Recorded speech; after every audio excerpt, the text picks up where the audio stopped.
إن الحمد لله نحمده ونستعينه ونستغفره ونعوذ بالله من شرور أنفسنا وسيئات أعمالنا من يهده الله فلا مضل له ومن يضلل فلا هادي له وأشهد أن لا إله إلا الله وحده لا شريك له أشهد أن محمدا عبده ورسوله يا أيها الذين آمنوا اتقوا الله حق تقاته ولا تموتن إلا وأنتم مسلمون يا أيها الناس اتقوا ربكم الذي خلقكم من نفس واحدة وخلق منها زوجها وبث منهما رجالا كثيرا ونساء واتقوا الله الذي تساءلون به والأرحام إن الله كان عليكم رقيبا يا أيها الذين آمنوا اتقوا الله وقولوا قولا سديدا يصلح لكم أعمالكم ويغفر لكم ذنوبكم ومن يطع الله ورسوله فقد فاز فوزا عظيما أما بعد فإن أصدق الحديث كتاب الله تعالى وخير الهدي هدي محمد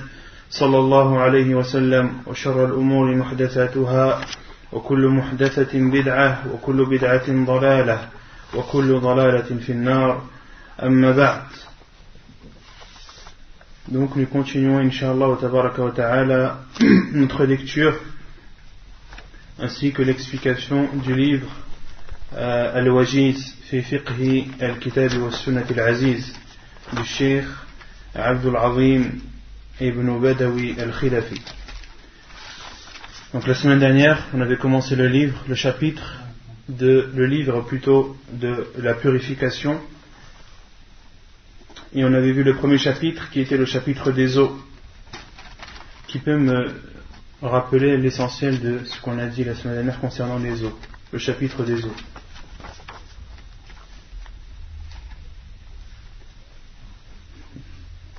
Personne? On avait dit que l'eau, toute eau qui descend du ciel ou qui sort de la terre est pure. On avait cité les preuves sur cela. De même qu'on avait dit que l'eau elle restait pure, que c'était la base, la règle c'est que toute eau qui descend du ciel ou qui sort de la terre est pure jusqu'à la preuve du contraire. Et l'eau reste pure même si elle est mélangée à une chose pure tant que ça reste de l'eau.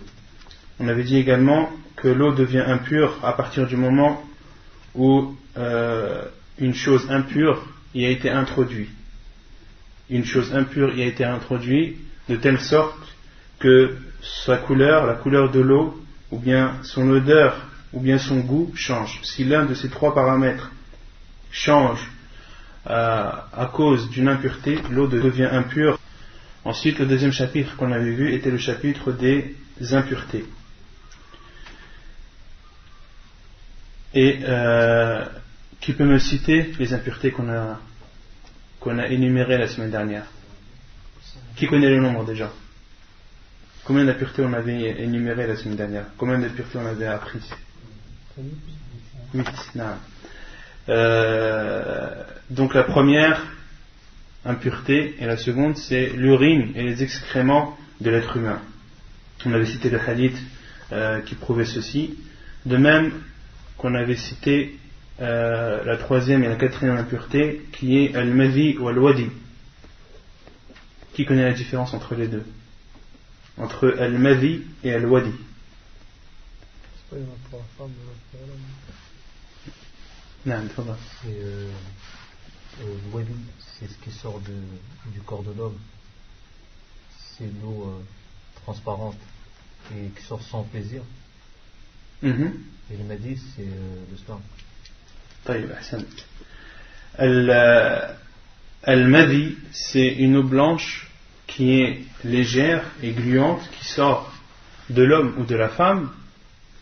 Donc là je parle de al-madhi lorsque la personne est en état d'excitation sexuelle. Et ce liquide, al-madhi, sort sans que la personne s'en rende compte. Contrairement à al-wadi, c'est, on avait dit, une eau blanche, épaisse, gluante, qui sort chez l'homme après l'urine. Donc ces deux liquides sont impurs, ce sont des impuretés. De même qu'on avait cité les excréments, donc la cinquième impureté était l'excrément des animaux qui nous sont interdits à la consommation.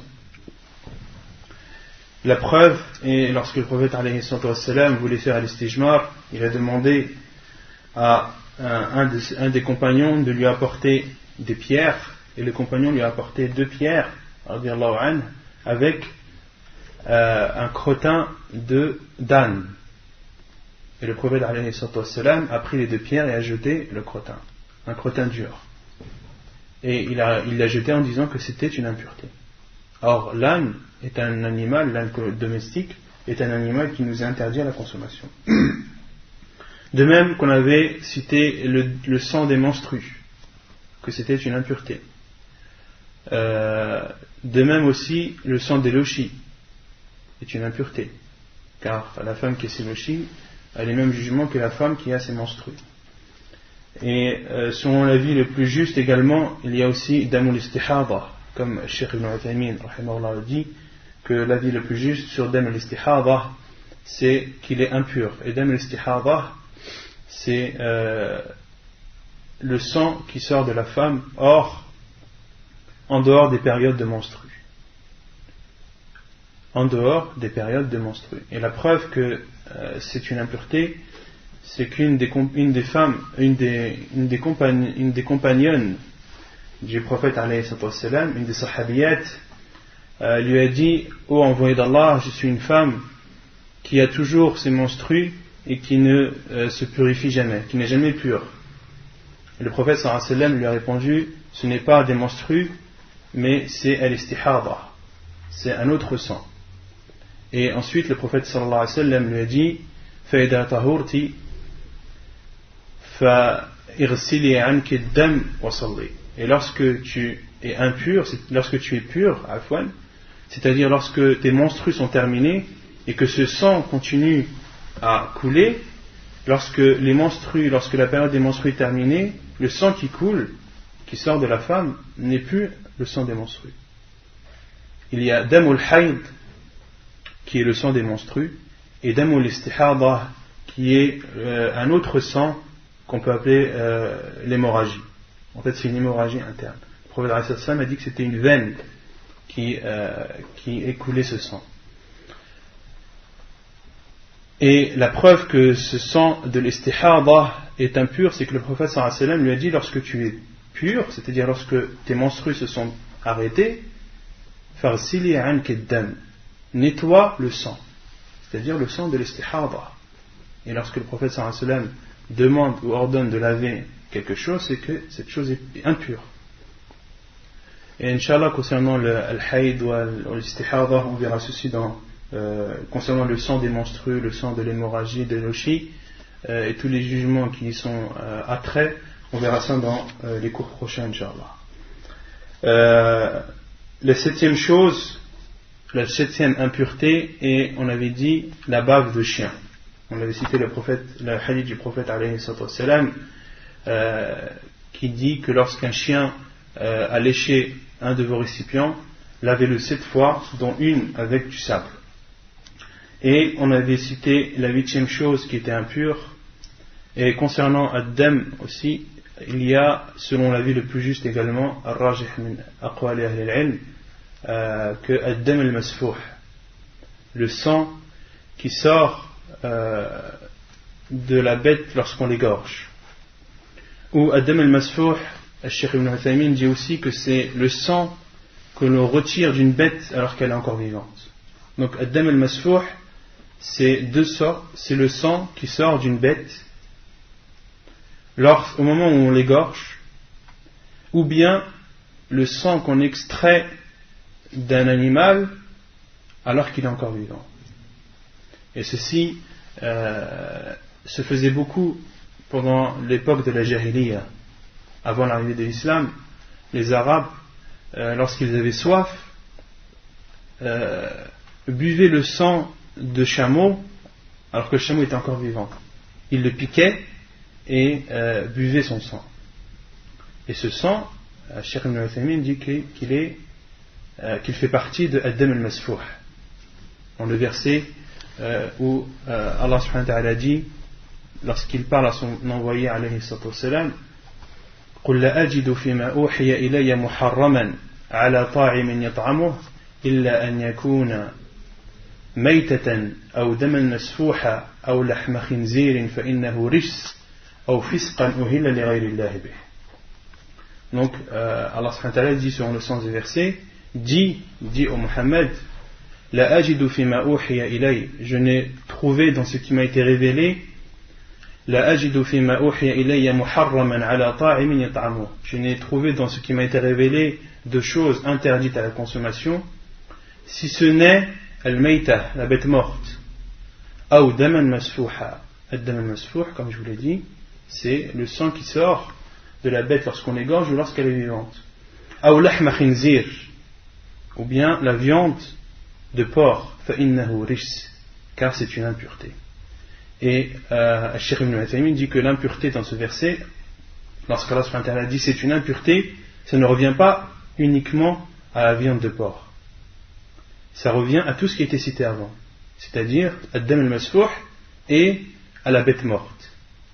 Et ensuite, la quatrième chose qui nous interdite à la consommation, qui est citée dans ce verset également, c'est وَمَا أُهِلَّ لِغَيْرِ اللَّهِ بِهِ, tout ce qui a été égorgé pour autre qu'Allah subhanahu wa ta'ala. Ceci également nous est interdit à la consommation. Et les exemples qui ont été cités dans ce verset ne sont pas c'est des exemples, ce sont uniquement des exemples, ce ne sont pas les choses qui nous sont interdites à la consommation et seulement. Non, il y a d'autres choses qui nous sont interdites à la consommation, qui ne sont pas citées dans ce verset. Donc, pourquoi j'ai cité ce verset? C'est la preuve que ad-dam al-masfouh est impur. Et quant aux savants qui ont dit que c'est une impureté dans le verset, dit je n'ai trouvé de choses dans ce qui m'a été révélé de choses interdites à la consommation, si ce n'est la bête morte, le ad-dam al-masfouh ou lahma khinzir, ou bien la viande de porc, c'est une impureté. D'autres savants disent c'est une impureté. Allah subhanahu wa ta'ala parlait uniquement de la viande de porc. Certains savants disent cela, mais l'avis le plus probable et le plus juste, Inch'Allah ta'ala, comme le dit Cheikh Ibn Uthaymin, c'est que c'est une impureté, c'est-à-dire les trois choses qui ont été citées, dont ad-dam al-masfouh. Et concernant le athar qui est rapporté par Ibn Mas'ud radiyallahu anhu, qui dit qu'il a prié après avoir qu'il a prié alors que dans son ventre, au niveau de son ventre, dans ses vêtements, au niveau de son ventre, il y avait des traces de sang et de boyaux d'un chameau qui venait d'égorger. Donc Ibn Mas'ud radiyallahu anhu venait d'égorger plutôt un nahar. Quand on parle d'un chameau, on ne parle pas d'égorgement, on parle de nahar. Un chameau, lorsqu'on veut l'abattre, la sunna, c'est de planter le couteau sur le côté de son cou. De planter le couteau sur le côté de son cou et de le percer afin que le sang sorte. Contrairement aux autres animaux qui, comme la vache, comme les moutons, les chèvres, etc., eux doivent être égorgés et c'est, comment ça s'appelle, al-hulqum, al-halq qui doit être tranché, la trachée artère. La grosse trachée, parmi les conditions pour qu'une bête égorgée soit autorisée à la consommation, c'est que la trachée artère soit sectionnée. Contrairement à al-ibil, au chameau qui lui, il doit être tué en plantant un couteau ou autre sur le côté de son cou. Donc, un athar d'Ibn Mas'ud radiyallahu anhu qui dit qu'il a prié après avoir égorgé et donc dépecelé, puisqu'il y avait des traces de boyaux sur ses vêtements. Et ceci ne prouve pas qu'ad-dam al-masfouh est pur.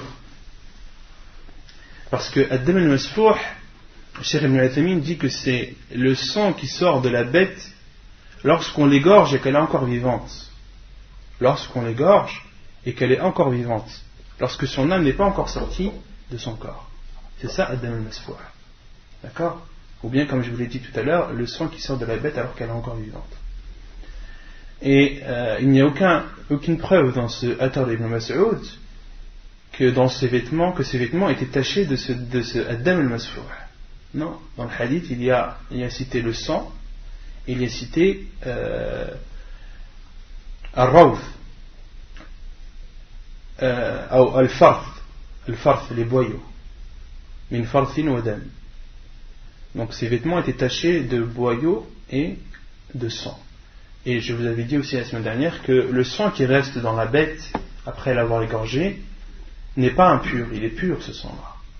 Le sang qui est recouvert par le cœur par exemple, dont le cœur est recouvert, les organes, quand on égorge une bête, on ne peut pas sortir tout le sang qui est dedans.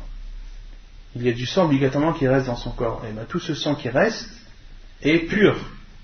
Et ce qu'on comprend du Athar d'Ibn Mas'ud, lorsqu'il a des boyaux, s'il avait des traces de boyaux ou de sang de boyaux dans ses vêtements, c'est qu'il a dépecelé la bête.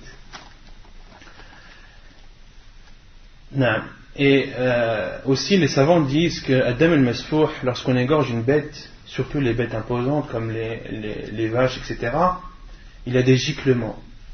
Et la plupart des savants disent que le sang de Adam al-Masfouh, le sang qui est giclé, si les vêtements sont tachés d'un peu de ce sang, il n'y a pas de mal à cela.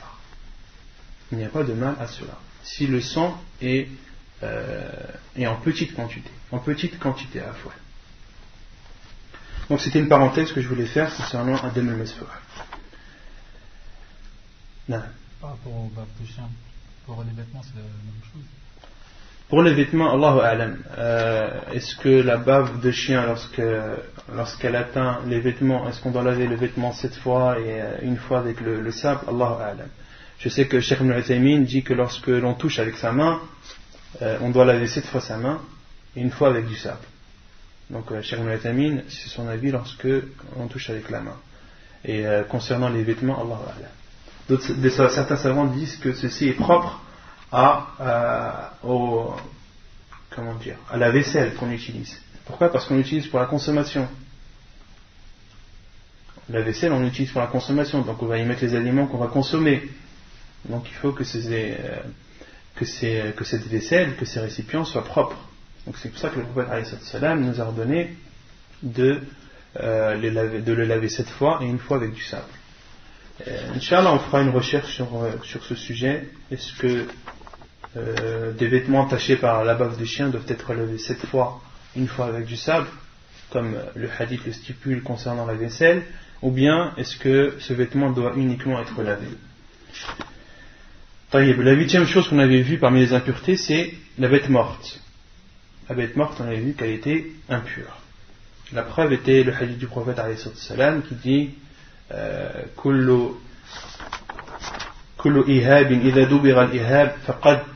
lorsque la peau de la bête morte est tannée, elle devient pure. Autrement dit, la bête morte est impure. Non. Et je ne sais pas si on avait expliqué, on avait cité le hadith du prophète alayhi salam que tout ce qui est coupé de la bête est considéré comme une bête morte. On l'avait cité ou pas ce hadith? Il y a un hadith du prophète alayhi salam qui dit que tout ce qui est coupé d'une bête alors qu'elle est encore vivante est considéré comme une meïta, comme une bête morte, et donc interdit à la consommation. Supposons que on coupe une jambe, une patte à un mouton par exemple, alors qu'il est encore vivant. Ceci est interdit. En islam, l'islam nous ordonne de bien nous comporter avec les animaux. Le prophète sallallahu alayhi wa sallam a dit إِذَا قَتَلْتُمْ فَأَحْسِنُوا الْقِتْلَةَ وَإِذَا ذَبَحْتُمْ فَأَحْسِنُوا الذِّبْحَةَ. Et lorsque vous égorgez, faites-le de la meilleure des façons. Faites-le d'une façon qui fera le moins souffrir la bête. Et les hadiths du prophète alayhi salam qui nous ordonnent de bien nous comporter avec les animaux, de ne pas les surcharger dans les marchandises, etc. Les hadiths sur ce sujet sont très nombreux.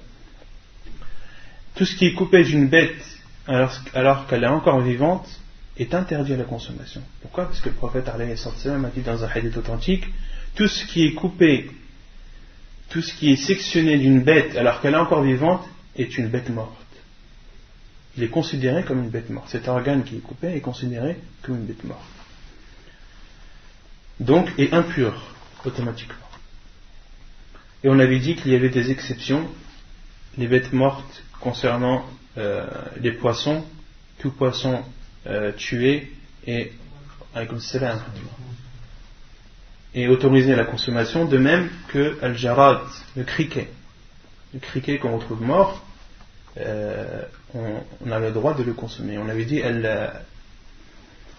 al-maytah, c'est toute bête qui est morte de mort naturelle, sans être égorgée ou bien chassée. On avait dit également, parmi les exceptions, il y a les insectes qui n'ont pas, ou les animaux qui n'ont pas de sang circulant, qui n'ont pas de sang qui circule, comme les mouches, comme les abeilles, comme les fourmis. Et on avait cité la preuve qui était le hadith du prophète sallallahu alayhi wa sallam, lorsqu'une mouche tombe dans le récipient de l'un d'entre vous, qu'il la plonge entièrement, car dans une de ses ailes il y a la maladie et dans l'autre il y a le remède. Et on avait dit également que les os, les cornes, les griffes, les plumes, les poils des animaux morts sont autorisés, sont purs. On avait cité que les salaf, rahimahumullah, utilisaient entre autres les os d'éléphants pour en faire des peignes et également pour en faire des récipients où ils mettaient de l'huile qu'ils appliquaient sur leurs cheveux. On avait aussi parlé de comment nettoyer les impuretés.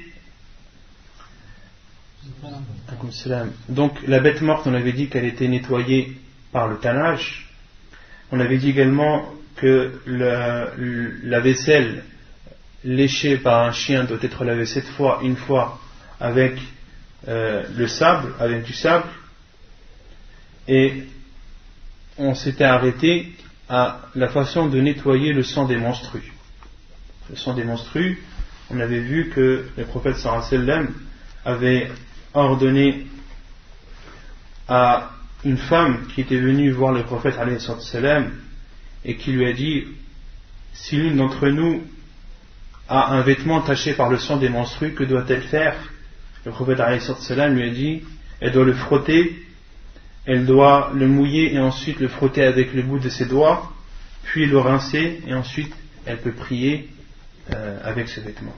Et on avait vu un autre hadith du prophète alayhi wa sallam lorsqu'une autre femme lui a demandé et elle lui a posé une autre question et lui a dit: et si il y reste la trace de ce sang? Le prophète alayhi wa sallam lui a dit: yakfika al-ma wa la yadurruki atharu.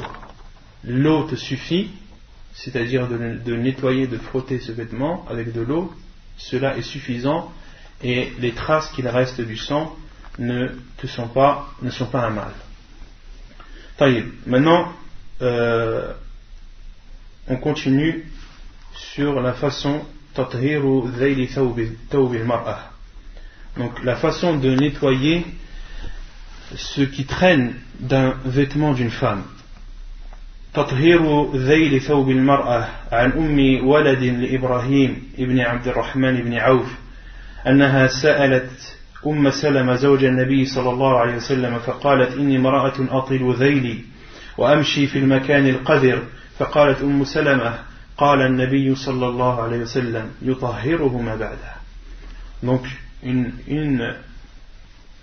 des sahabiyat a demandé à Salama radiyallahu anha, qui est une des femmes du prophète alayhi salam, il lui a demandé et lui a dit: je suis une femme qui laisse traîner ses vêtements et je marche dans des endroits où il y a de la saleté. Salama radiyallahu anha lui a répondu: le prophète sallallahu alayhi wa sallam a dit: ce qu'il y a après, ce qui vient après le purifie. Ce qui vient après le purifie. C'est-à-dire que la femme, lorsqu'elle marche et que ses vêtements traînent et qu'ils prennent avec eux de l'impureté, eh bien en marchant, la terre qui frottera ce vêtement sera une purification.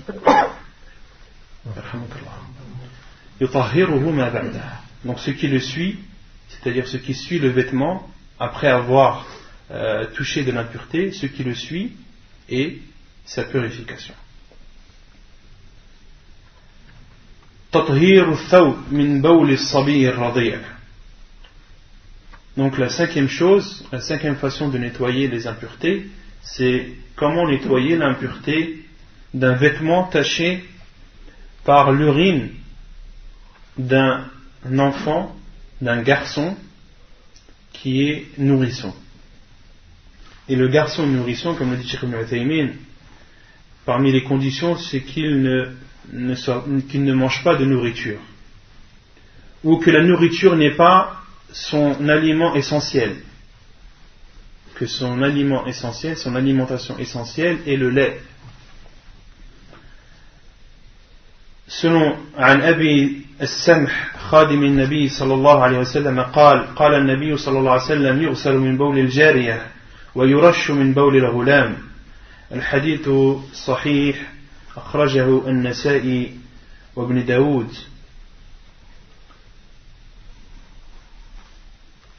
Donc comment laver un vêtement taché par l'urine d'un nourrisson masculin, et le hadith de Abi Samh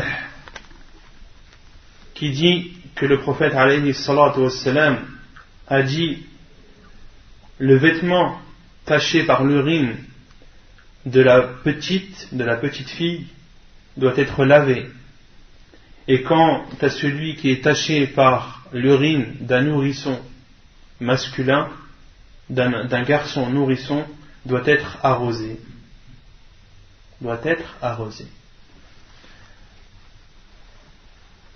Donc ça, c'est concernant un vêtement taché par un garçon nourrisson.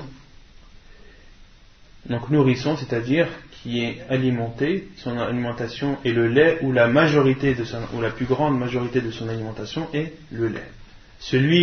Un petit enfant qui est nourri par de la nourriture autre que le lait n'est pas considéré dans ce hadith.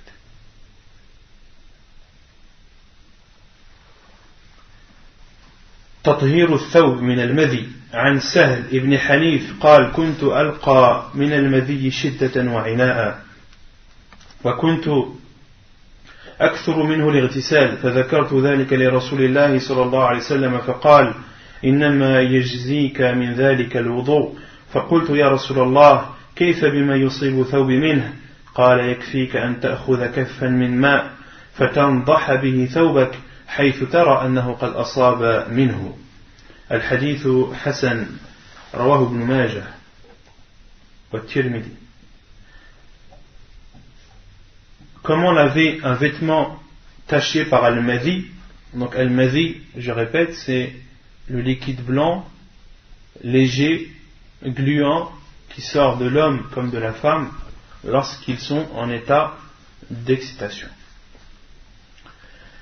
La preuve est le hadith de Sahl ibn Hanif qui dit: j'étais un homme qui, par le madhi, éprouvait beaucoup de difficultés et de gêne, et je me lavais souvent du madhi, c'est-à-dire qu'il faisait l'irtisal. Il faisait les grandes ablutions lorsque al-madhi sortait de lui. J'ai alors parlé de ce sujet au prophète alayhi salatu wassalam, et il m'a répondu: il te suffit uniquement de faire al-wudu. Et je lui ai dit: ô envoyé d'Allah, et que dois-je faire lorsque mon vêtement est atteint par al-madhi? Le prophète alayhi salatu wassalam lui a dit: il te suffit de prendre une poignée d'eau et d'arroser ton vêtement de telle sorte que tu vois que al-madhi, que l'endroit du vêtement taché par al-madhi a été atteint par cette eau. C'est suffisant. Yakfika, il te suffit de prendre une poignée d'eau et d'arroser ton vêtement à l'endroit taché de telle sorte que tu vois que l'eau a bien atteint cette impureté.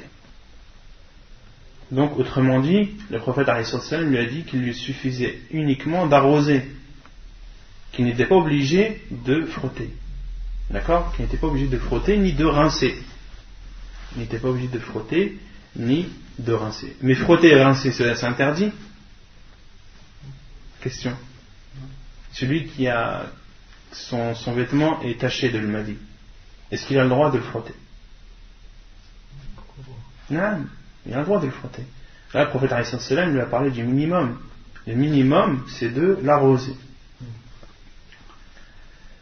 تطهير أسفل النعل عن أبي سعيد رضي الله عنه أن النبي صلى الله عليه وسلم قال إذا جاء أحدكم المسجد فليقلب نعليه ولينظر فيهما فإن رأى خبثا فليمسه بالأرض ثم ليصلي فيهما.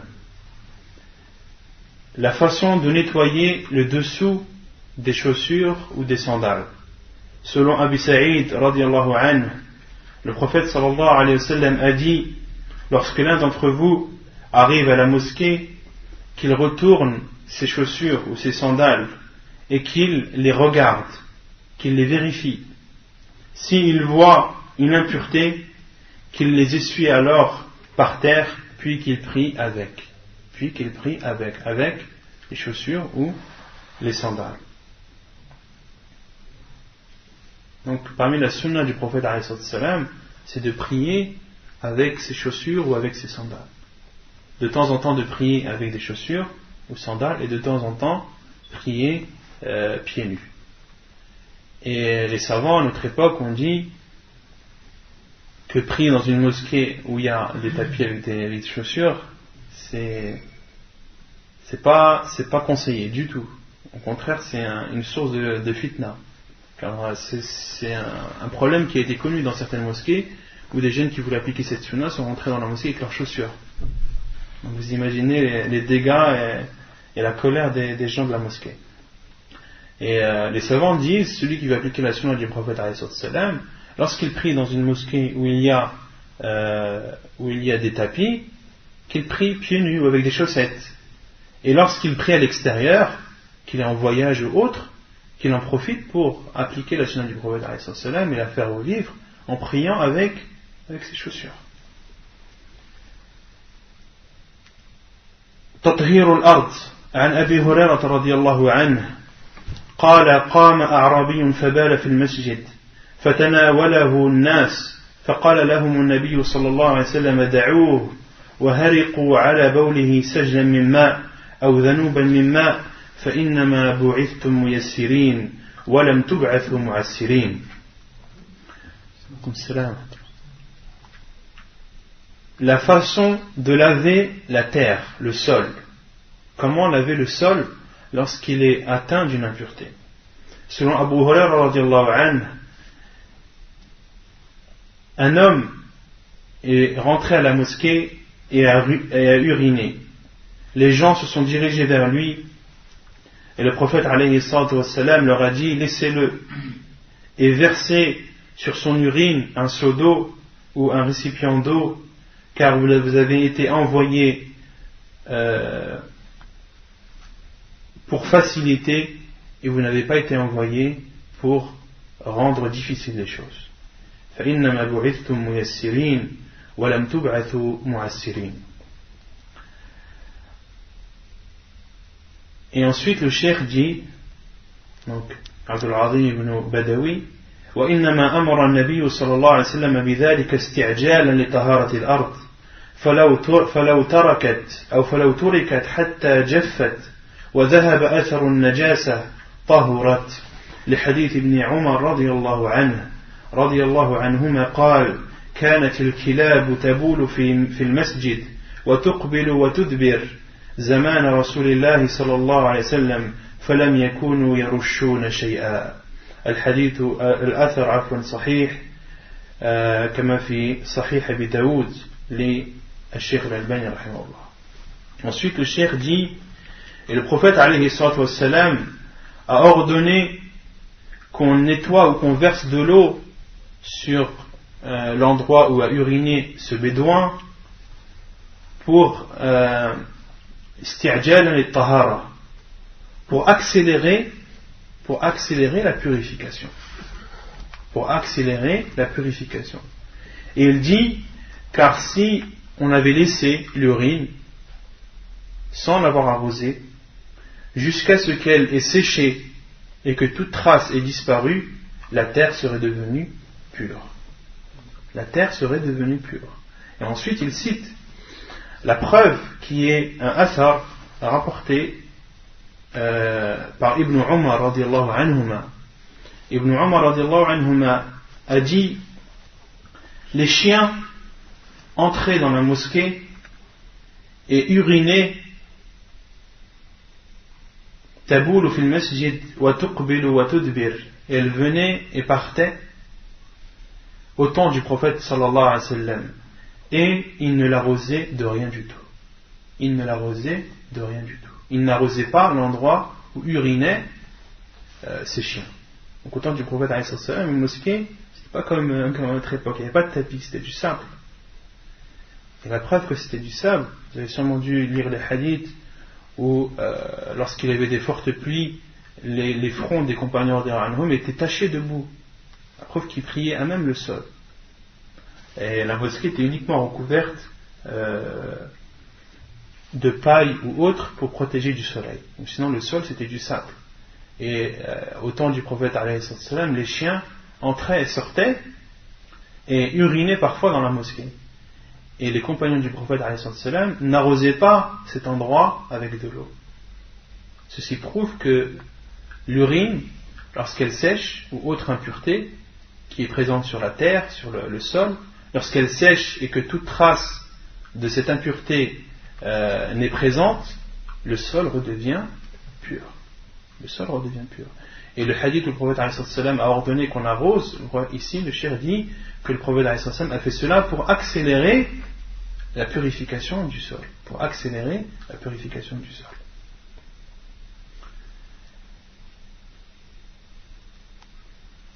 Ensuite, le cheikh parle de Sunan al-Fitra, les natures saines. Sunan al-Fitra, an Abi Hurairah radiyallahu anhu, قال, donc on est toujours dans le livre de la purification.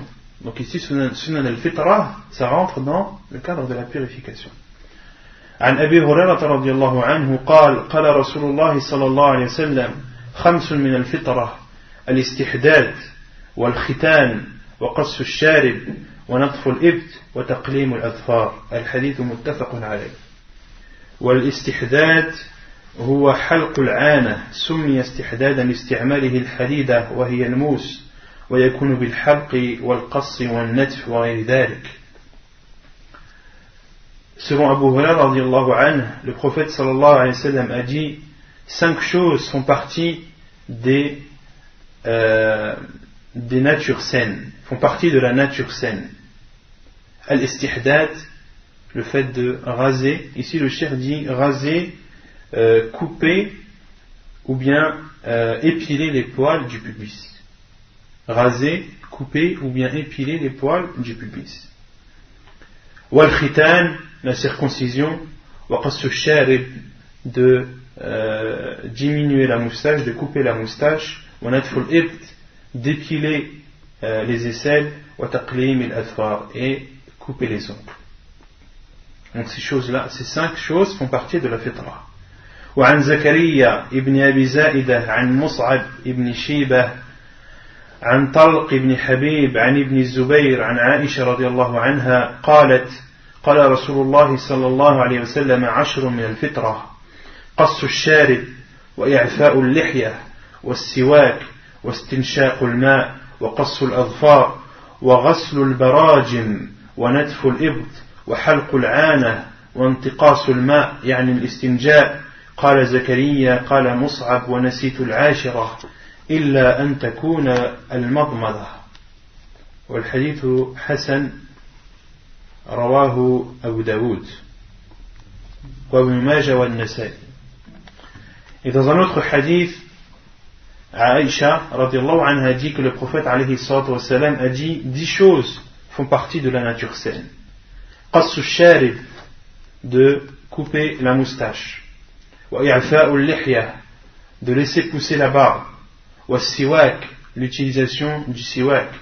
Wa istinshaqu al-ma, istinshaqu al-ma, c'est le fait de rentrer l'eau dans l'urine, dans les narines. Rentrer l'eau dans les narines, nettoyer les narines. وقص الأظفار, de couper les ongles.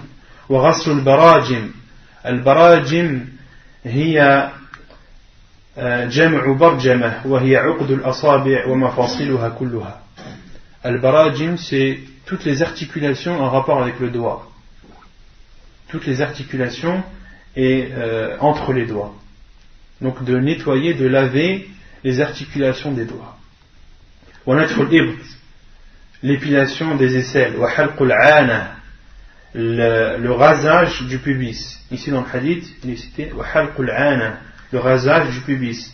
وانتقاص الماء, الاستنجاء, يعني الاستنجاء. Al-istinja, c'est de se laver après avoir fait ses besoins avec de l'eau. هذا هو الاستنجاء. Et l'istinja, comme dit Cheikh Ibn Uthaymin, rahimahullah, il n'a aucun rapport avec le wudu. Beaucoup de gens font le rapport entre l'istinja et le wudu. Ceci est faux. L'istinja, c'est de nettoyer les impuretés qui sont présentes sur les parties après avoir fait ses besoins, que ce soit de l'urine ou des excréments. L'istinja, c'est de nettoyer ces impuretés avec de l'eau. Et ça n'a aucun rapport avec al-wudu.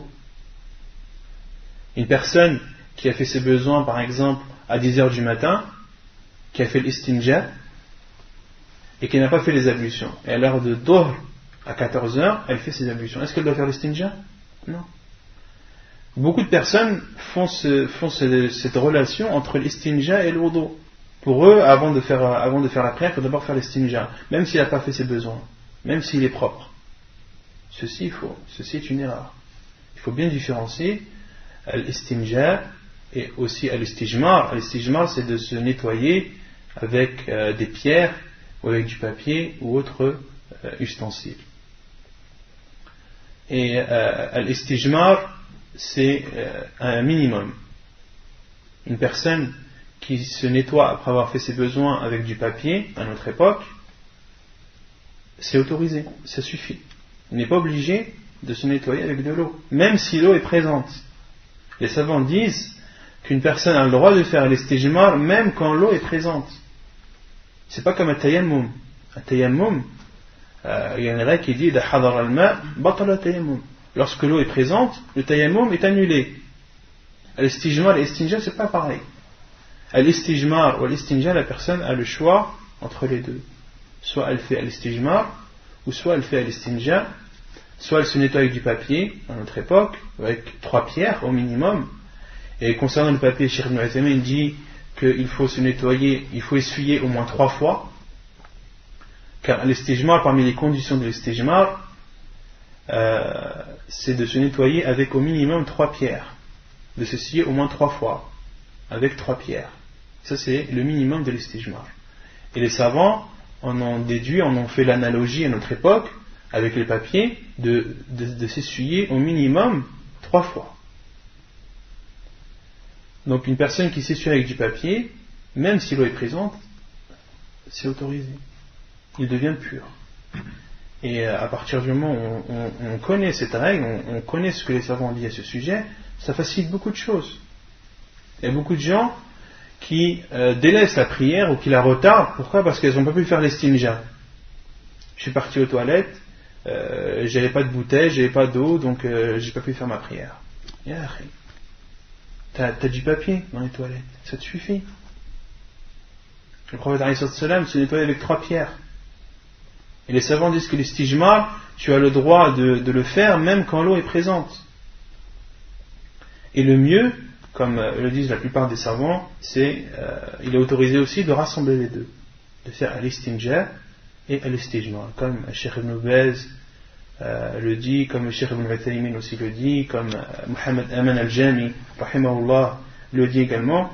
La plupart des savants disent que on peut rassembler aussi les deux, l'istijmar et l'istinja. Pourquoi? Car c'est encore plus hygiénique. Et les savants disent aussi que l'istijmar enlève l'impureté, mais n'enlève pas les traces. Et l'istinja lui, enlève la trace. Enlève toute trace d'impureté. Contrairement à l'istijmar, de se laver avec une pierre ou autre, ça enlève l'impureté, mais ça n'enlève pas les traces à 100%. Et c'est pour ça que les savants disent que celui qui rassemble les deux, l'istijmar et l'istinja, c'est encore mieux, car c'est encore plus propre. Et d'autres savants, comme Cheikh al-Albani, rahimahullah, eux considèrent que de rassembler les deux, ça fait partie de l'abus dans la religion. Ça fait partie de la ghulu fi din. Car ce qui était rapporté par le prophète alayhi salam, c'est soit l'istijmar, soit l'istinja. Et certains hadiths ou athar des compagnons qui disaient qu'ils rassemblaient entre l'istijmar et l'istinja, Cheikh al-Albani rahimahullah n'a pas considéré authentique ces chaînes de transmission. Ce sont des faits rapportés par les compagnons qui ne sont pas authentiques.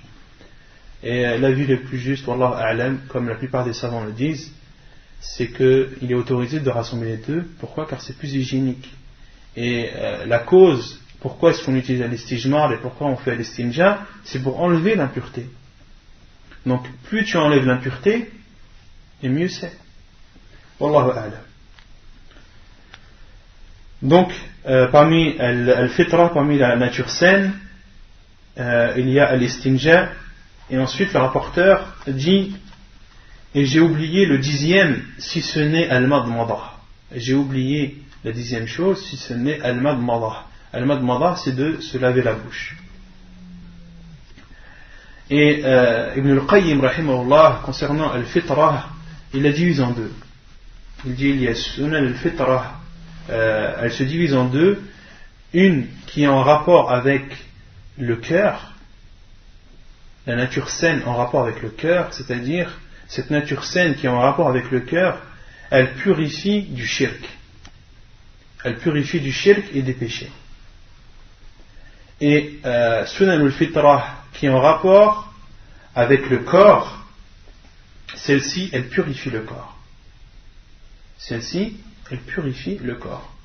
C'est pour ça qu'on voit une personne, comme les savants le disent, parmi les preuves qu'Allah subhanahu wa ta'ala a établies au-dessus de son trône, qu'Allah subhanahu wa ta'ala est au-dessus des cieux, c'est qu'une personne, par sa nature saine, sait, par son sens inné, sait qu'Allah subhanahu wa ta'ala est au-dessus du ciel, au-dessus des cieux. Une personne dont l'idéologie, qui n'a pas été influencée, qui n'a pas été égarée, une personne que l'on prend, à qui on n'a jamais parlé, à qui on n'a jamais demandé où était Allah, à qui on n'a jamais expliqué, on lui demande où est Allah, instinctivement, par sa nature saine, par sa fitra, il va dire qu'Allah subhanahu wa ta'ala est au-dessus de ses cieux, au-dessus des cieux. Et les savants, comme Ibn Qayyim rahimahullah, ont cité plus de 1000 preuves qu'Allah subhanahu wa ta'ala est établi au-dessus de son trône. Et parmi ces preuves, ceci, al-fitra.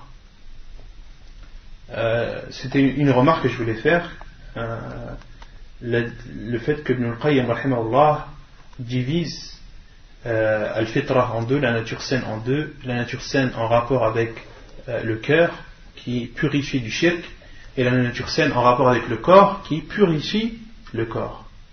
Donc une personne qui a la nature saine est pure de corps et d'esprit, est pure de corps et d'esprit. الختان والختان واجب في حق الرجال والنساء لأنه من شعائر الإسلام وقد قال النبي صلى الله عليه وسلم لرجل أسلم ألق عنك شعر الكفر واختتن ألق عنك شعر الكفر واختتن والحديث حسن كما في صحيح ابن ماجه للشيخ الألباني رحمه الله. Ensuite, le cheikh ici parle de la circoncision, al-khitan. Donc on est toujours dans le livre de la purification. Et il dit, al-khitan, la circoncision est obligatoire pour les hommes comme pour les femmes, car ça fait partie de l'islam, ça fait partie des principes et des préceptes de l'islam.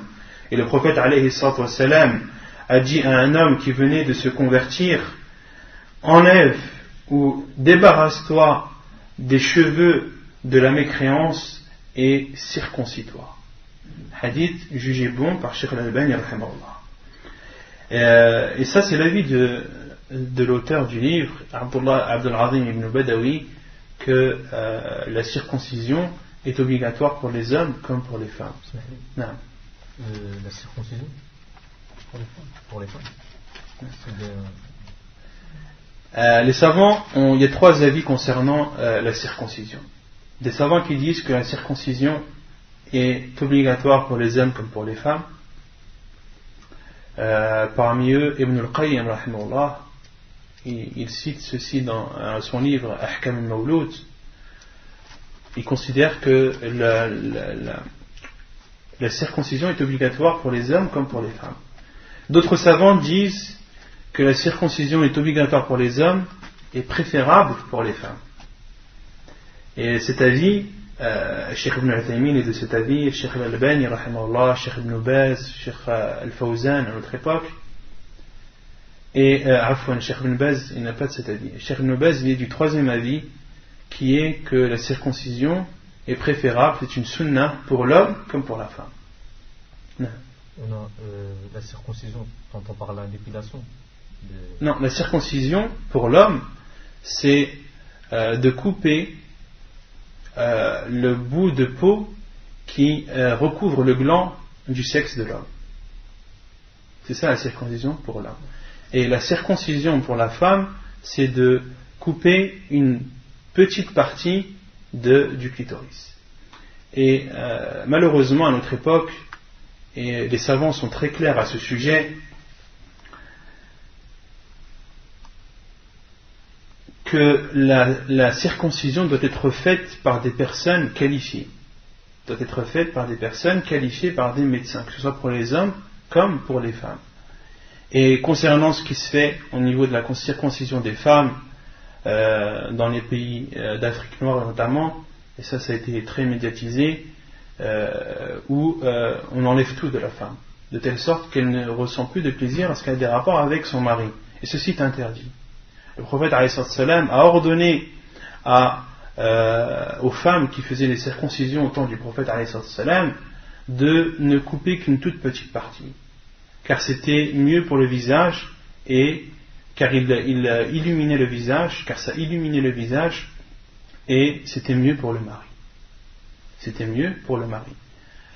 Et donc les savants comme Cheikh Al-Fawzan, tous les savants, Cheikh Ibn Baz rahimahullah, disent que la circoncision doit être faite par des personnes compétentes, des personnes qui connaissent, à la fois qui ont l'habitude de le faire, c'est-à-dire des personnes qui ont l'habitude de faire la circoncision, et aussi qui savent comment faire la circoncision, une circoncision conforme à la sunna du prophète alayhi salatu wassalam. Pour l'homme, c'est de couper le bout de peau qui recouvre le gland, pas plus.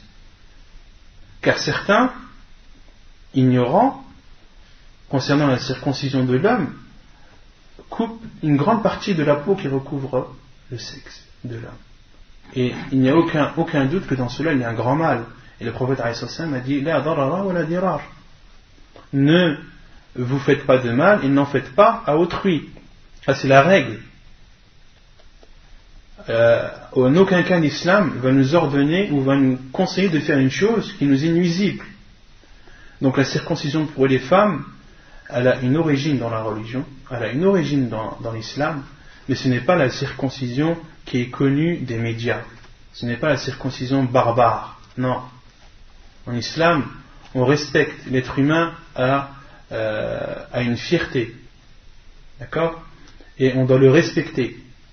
Et on doit respecter l'homme autant que la femme. Et concernant la circoncision barbare, qui est faite dans beaucoup des pays, celle-ci est en contradiction avec la sunna du prophète alayhi salam. Pourquoi ? Car le prophète alayhi salam a ordonné aux femmes qui faisaient la circoncision de ne couper une toute petite partie. Et concernant Cheikh Al-Albani, rahimahullah, lui, il différencie entre les pays chauds et les pays froids. Entre les pays chauds et les pays froids. Les pays chauds, la femme a cet organe, ou cette partie de son organe, qui a tendance à grossir. Donc Cheikh Al-Albani dit que dans ce cas-là, il est préférable de faire la circoncision. Et concernant les pays froids, Cheikh Al-Albani dit qu'il n'y a pas de besoin. Il n'y a pas de besoin pour la femme de faire la circoncision dans les pays froids.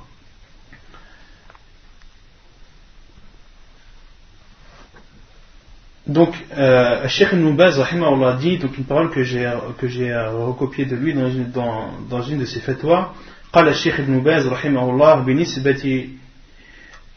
بالنسبة للختان الختان للرجال والنساء ختان البنات اختتان البنين واختتان البنين إذا وجد من يحسن ذلك من الأطباء أو الطبيبات. وقال الشيخ ابن عثيمين بوجوب اختتان الرجال دون النساء. Et Cheikh Ibn Baz dit que la circoncision doit être faite par des médecins compétents. Par des médecins compétents, si ils sont disponibles. Sinon non. Donc, l'avis de l'auteur est que la circoncision est obligatoire pour l'homme comme pour la femme. Comme je vous ai dit, Cheikh Ibn Baz, lui, considère que c'est une sunna pour l'homme comme pour la femme. Et Cheikh Al-Albani, rahimahullah, Cheikh Al-Fawzan, Cheikh Al-Albani considèrent que c'est une obligation pour les hommes et une sunna pour les femmes.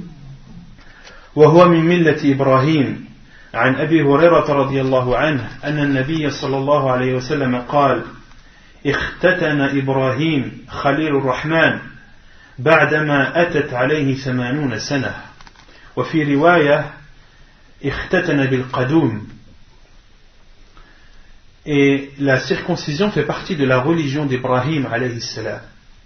Le prophète sallallahu alayhi wa sallam a dit dans un hadith rapporté par Al-Bukhari ou Muslim que Ibrahim alayhi salam, qui est l'ami d'Allah, Khalil al-Rahman, s'est circoncis après avoir atteint les 80 ans. Et dans une autre version, waqtatana bil qadoum, et il s'est circoncis lui-même avec une hachette, avec une petite hachette. وقد قال الله لنبيه محمد صلى الله عليه وسلم ثم أوحينا إليك أن اتبع ملة إبراهيم حنيفا. Et donc parmi les preuves que c'est une obligation pour l'homme, le cheikh dit que ça fait partie de la religion d'Ibrahim. Donc on a cité le hadith où le prophète a dit qu'Ibrahim s'est circoncis à l'âge de 80 ans avec une hachette. Et Allah subhanahu wa ta'ala a dit dans le Coran, selon le sens, en parlant à son prophète Muhammad sallallahu alayhi wa sallam, il lui a dit: puis nous t'avons révélé, suis la religion d'Ibrahim qui était vouée exclusivement à Allah. Et dans le Coran, Allah subhanahu wa ta'ala ordonne à notre prophète alayhi salam de suivre la religion d'Ibrahim alayhi salam. Et on a vu que la circoncision fait partie de la religion d'Ibrahim alayhi salam. Donc autrement dit, elle est obligatoire pour l'homme. Surat al-Nahl, verset, donc c'était Surat les abeilles, verset 133. ويستحب أن يكون الختان في اليوم السابع للمولود لحديث جابر أن رسول الله صلى الله عليه وسلم عق عن الحسن والحسين وختنهما لسبعة أيام. وعن ابن عباس قال: 7 من السنة في الصبي يوم السابع يسمى ويختتن الحديث والحديثان وإن كان في كل منهما ضعف لكن أحد الحديثين يقوي الآخر إذ مخرجهما مختلف وليس فيهما متهم. Et il est préférable que la circoncision se fasse le 7e jour. Le 7e jour de la naissance. La preuve est le hadith de Jabir qui dit que le prophète alayhi salam a égorgé pour Al-Hassan et Al-Hussein, a fait leur aqiqa pour Al-Hassan et Al-Hussein et les a également circoncis le 7e jour. Et selon Ibn Abbas, radiyallahu anhu, qui dit 7 choses font partie de la sunnah concernant l'enfant le 7e jour. Il doit être nommé, on doit lui donner un nom, wa yukhtatan, et il doit être circoncis. Ila akhir al-hadith, jusqu'à la fin du hadith. Et ensuite, Cheikh al-Albani, le Cheikh Abdul Azim al-Badawi cite la parole de Cheikh al-Albani en disant que ces deux hadiths, même si dans chacun d'eux il y a une faiblesse dans la chaîne de transmission, mais chacun des 2 hadiths renforce l'autre, car ils viennent de 2 sources différentes, et dans leur chaîne de transmission, il n'y a pas de menteur. Car parmi les conditions pour que 2 hadiths qui chacun d'eux a une faiblesse dans la chaîne de transmission, la condition pour que l'un renforce l'autre, c'est qu'il n'y ait pas dans la chaîne c'est que la chaîne de transmission ne soit pas très faible. Ne soit pas très faible. Il faut que la faiblesse soit une petite faiblesse. Cheikh Al-Albani a dit que il y a les hadiths, quand 2 hadiths faibles ou plusieurs hadiths faibles sont rapportés de façon différente, et que chacun de ces 2 hadiths a une faiblesse dans sa chaîne de transmission, et qu'ils veulent dire la même chose, et que le sens est le même, ils se renforcent les uns les autres. Ils deviennent et où ils atteignent le degré de al-hasan ou li ghayri. Car parmi le hadith hasan, le hadith bon se divise en 2. Il y a le hadith bon en lui-même, al-hasanu li dhatih, et il y a al-hasanu li ghayri, le bon, mais il est jugé bon par autrui. C'est-à-dire que al-hadith al-hasanu li dhatih, le hadith jugé bon par lui-même, c'est-à-dire que sa chaîne de transmission proprement dite, à ce hadith bien précis, est jugée bonne. Donc ça c'est un hadith bon.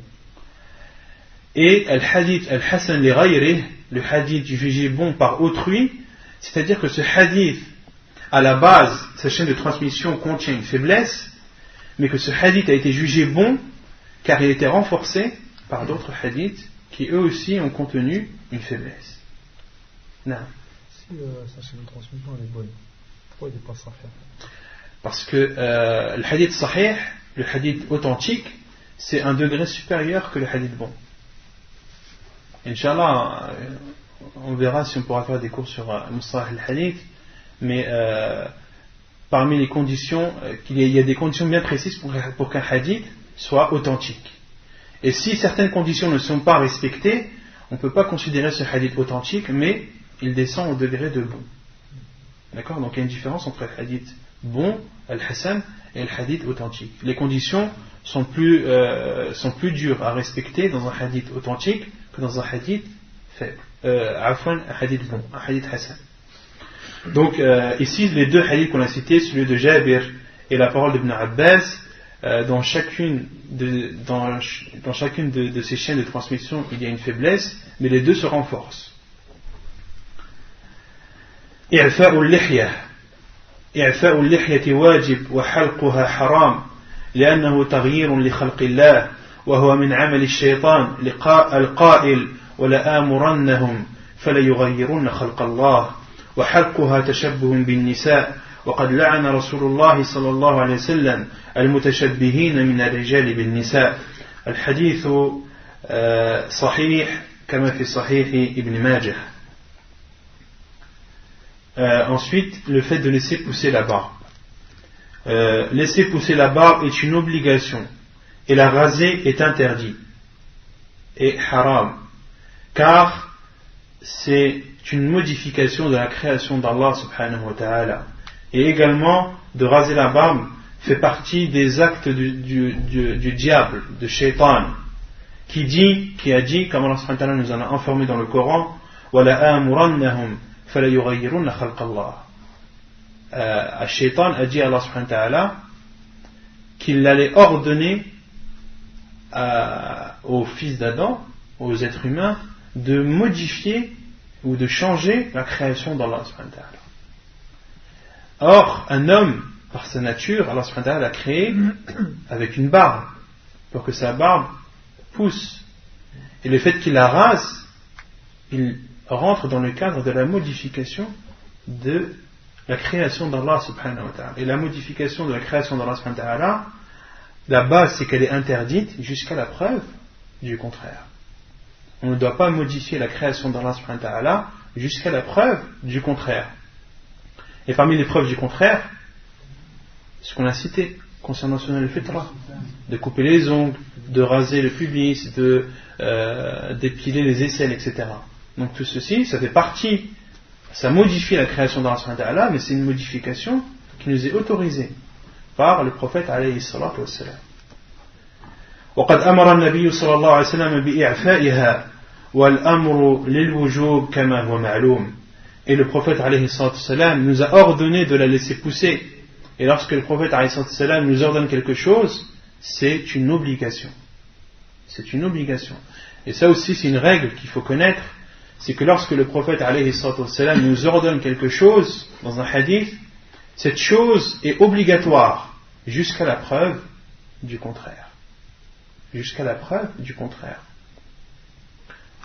Et ça c'est une règle qui est incontestable. Car quand, comme le dit Cheikh Al-Albani rahimahullah, certains disent non, le prophète sallallahu alayhi wa sallam, lorsqu'il ordonne quelque chose, c'est pas obligatoire. C'est préférable jusqu'à la preuve que c'est obligatoire. Et Cheikh Al-Albani rahimahullah leur répond, vous qui dites que la base dans un commandement ce n'est pas l'obligation, si vous ordonnez à quelqu'un de faire quelque chose et qu'il vous dit non, c'est pas obligatoire, comment est-ce que vous allez réagir? Comment est-ce que vous allez réagir? Vous allez être énervé, vous n'allez pas comprendre. Si tu ordonnes à quelqu'un, je ne sais pas, de t'apporter un verre d'eau, tu dis apporte-moi un verre d'eau, il te dit non, je ne suis pas obligé. Comment tu vas le prendre? Tu vas mal le prendre. À la base, si tu lui demandes de t'apporter un verre d'eau parce que tu as soif, c'est une obligation pour lui, il doit le faire. Et ça, c'est un être humain. Alors que dire d'une chose qui nous est ordonnée par le prophète sallallahu alayhi wa sallam, avec tout le respect qu'on lui doit, avec toute l'obéissance qu'on lui doit également. Lorsque le prophète sallallahu alayhi wa sallam nous dit quelque chose, qu'est-ce qu'on doit dire? Sami'na wa ata'na, nous avons entendu et nous obéissons. Et on ne doit pas faire partie de ceux qui disent Sami'na wa asayna, on a entendu et on n'écoute pas, on désobéit. Nous avons entendu mais nous désobéissons. Non, le prophète alayhi wa sallam, la règle est claire sur le fiqh. Lorsque le prophète alayhi wa sallam ordonne quelque chose, cette chose est obligatoire jusqu'à la preuve du contraire. وعن أبي هريرة رضي الله عنه قال قال رسول الله صلى الله عليه وسلم جز الشوارب وأرخ اللحى خالف المجوس. الحديث صحيح رواه مسلم. Selon Abu Hurayra radiyallahu anhu, le prophète sallallahu alayhi wa sallam a dit diminuez vos moustaches, c'est-à-dire coupez-les, wa arkhul liha, et laissez pousser vos barbes, wa khaliful majus, et ne faites pas comme al-majus, comme les mages, ceux qui adorent le feu. وعن ابن عمر رضي الله عنهما عن النبي صلى الله عليه وسلم قال خالف المشركين وفروا اللحى وأحفوا الشوارب. Le prophète alayhi wa sallam dit ne faites pas comme les associateurs, laissez pousser vos barbes et taillez vos moustaches. Donc dans ce hadith, le prophète alayhi wa sallam nous ordonne, il dit waffirul liha, arkhul liha. Donc c'est une obligation. Et avant de finir, j'ai seulement oublié de citer, d'expliquer une chose dans le hadith qu'on a cité concernant la circoncision. Lorsque le prophète alayhi wa sallam a dit à cet homme qui venait de se convertir, le prophète alayhi wa sallam lui a dit débarrasse-toi des cheveux de la mécréance et circoncis-toi. Qui a compris ce que le prophète alayhi wa sallam lui voulait dire par débarrasse-toi des cheveux de la mécréance? Non. Est-ce que ça veut dire que celui qui se convertit doit se raser obligatoirement? On sait que celui qui se convertit il doit faire al-ghusl. Ça, les hadiths sont clairs. Mais ici, le prophète alayhi wa sallam a dit à cet homme alqi anka sha'r al-kufr, débarrasse-toi des cheveux de la mécréance. Non, là c'est sha'r tawi. Le pubis, il parle. Non, il parle des cheveux de la tête. Sha'r, non. Les savants ont expliqué, ont dit que le prophète alayhi wa sallam lui a dit alqi anka sha'r al-kufr, débarrasse-toi des cheveux de la mécréance, car il parlait à un homme qui avait le frère a raison dans une partie, mais pas totalement, car cet homme avait une partie dans ses cheveux qu'il laissait pousser. Il avait une partie de ses cheveux qui était long, et même quand il se rasait, il laissait cette partie, il ne la touchait jamais. Il y avait une partie dans ses cheveux qu'il laissait toujours pousser, qu'il ne coupait jamais, qu'il ne rasait jamais. Même quand il se coupait les cheveux ou quand il se rasait la tête, il laissait toujours cette partie. Et ceci, ça faisait partie d'une religion. Ça avait un rapport avec la religion de cette personne. Et donc, ces cheveux-là, le prophète ﷺ les a nommés les cheveux de la mécréance. Et le prophète ﷺ lui a ordonné à cet homme, lui a dit, débarrasse-toi des cheveux de la mécréance, c'est-à-dire débarrasse-toi de ces cheveux que tu laisses et que tu ne rases jamais. Comme l'a cité celui qui a expliqué Sunan Abi Daoud, Sahib al-Awn al-Ma'boud.